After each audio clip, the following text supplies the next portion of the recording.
no water. My rule, never drink water. Dick Cheney tortures people with it. Leads to an awkward taste. But enough about politics. A year ago, this week, my wife, who's here, Sama, and I, adopted a beautiful baby girl from Bethlehem. That's Bethlehem as in Jesus, not steel. And 5 months later, she delivered a beautiful baby girl here in D.C. So we went from 0 to 2 in 5 months. Our friends, thank you. Thank you. Our friends, the Eskimos, have 43 words for snow. New parents have 17 words for poop. The good news is Sama and I are getting 8 hours of sleep, just not in a row, sort of over the course of the week. Historical fact, the person who came up with the phrase sleeps like a baby was an 8th century eunuch who had never seen a baby and certainly never seen one try to sleep. We are trying to bring up the children, the 2 girls, correctly. I went out and got them their first children's book. You've seen Sarah Palin's new book, Heather Has 2 Hunters. But I have to tell you, watching my wife with the newborn baby is just magical. This beautiful baby, round head, bald, big, deep, dark eyes, and my wife in the morning with the big morning hair. It's Cousin It and Uncle Fester. It's a magical moment. Now, those of you, my wife was complaining the other, well, not complaining, observing the other day that, hi baby, that she seemed to spend half the day feeding the 2 kids and half the day changing the children. I tried to be helpful and pointed out she seemed to be working at cross purposes here. You can only give advice. You can't force people to take it.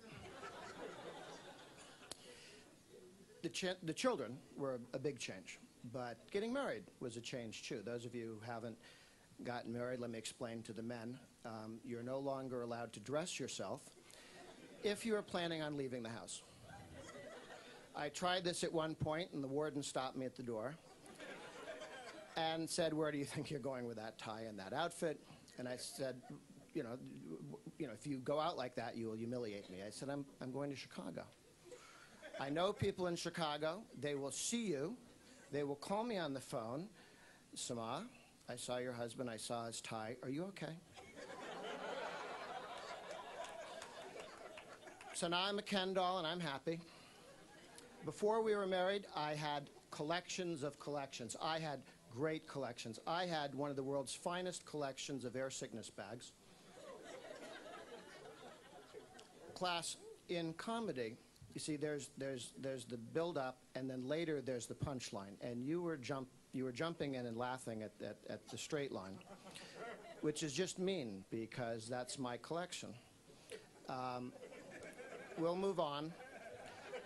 I also had a great collection of Eastern European and former Soviet Union toilet paper. Sama, did you bring these people? So I think they're on your team on this, because my wife was actually very gentle and kind to me. She sat me down and said, Grover, you know how there's an indoor voice and an outdoor voice, and there are indoor pets and outdoor pets? Well, your collection of interesting things that people in Africa hit each other with, that's an outdoor collection, sort of a western, west of the Missouri collection. So Sama would go through the house like Medusa with better hair and look at my cool stuff, and it would turn immediately into crap. And it had to go. When you get married, there's no more farting. It wasn't a particularly big part of my life before, but it was gone. But now that we have kids and diapers everywhere, my married friends come over and fart at my house because it's safe. And they'll come over, Fred will come over and work his way into the couch and the sofa and all the pillows and stuff and fart. And my wife will get up on cue and say, I think one of the children needs changing. And in his best Eddie Haskell voice, he'll say, well, I think you're right, Mrs. Norquist. That must be what it is. And he'll leave. Goodbye, Fred. See you next week. It really doesn't matter, though, because in our house, every room has 2 or 3 candles. It looks like a Wiccan convention, just before something really interesting is about to happen. You walk down the hallway and you're ankle deep in potpourri. We also have a diverse household religiously. I'm a Methodist, my wife is a Muslim, so we're keeping it in the M's. We're thinking for the kids, we got Mennonites or Mormons. Now, with the Mennonites, it's a little easier on the environment. And with the Mormons, I'm thinking if I do this right, 2 daughters, I might only have to pay for 1 wedding.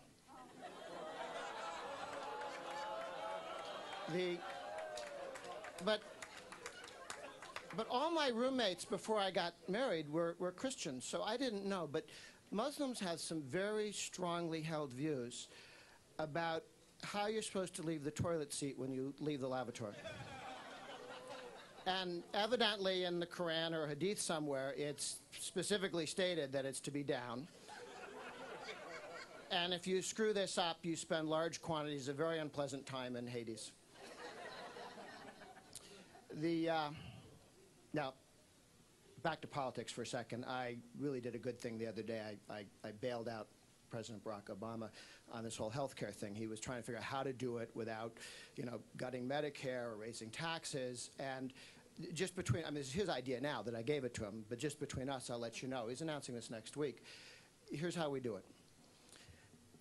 It's very important in this country to have freedom of religion, okay? You can be Episcopalian or Zoroastrian, whatever it is. But under the new Obama plan, at age 70, everybody has to become a Christian Scientist. And the president tells me that his economists suggest that the cost curves really begin to bend down very significantly as a result of this. So all I'd ask is that when he announces this next week, act surprised. Thank you.